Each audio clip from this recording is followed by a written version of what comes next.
విశాఖ తీరంలో నిలబడి చూస్తే సముద్రం చాలా ప్రశాంతంగా, చాలా అందంగా కనిపిస్తుంది. అదే 4 అడుగులు ముందుకేసి చూస్తే భయపెట్టే అలల తాకిడి తెలుస్తుంది. ఇంకాస్త లోతుకెళ్ళి చూస్తే అడుగున ఉండే ఆ చీకటి, ఆ నిశ్శబ్దం సముద్రం దాచుకున్న గాయాల బాధలా అనిపిస్తుంది. ఈ సముద్రం లాంటి కథే విశాఖలో నివసించే శారద గారిది కూడా.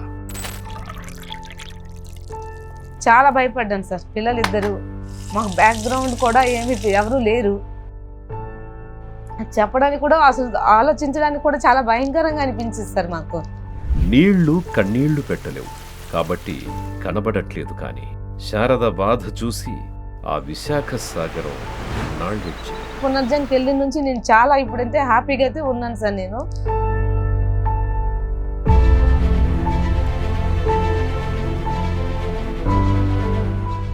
అసలు ఆమె కథ ఎలా మొదలైందంటే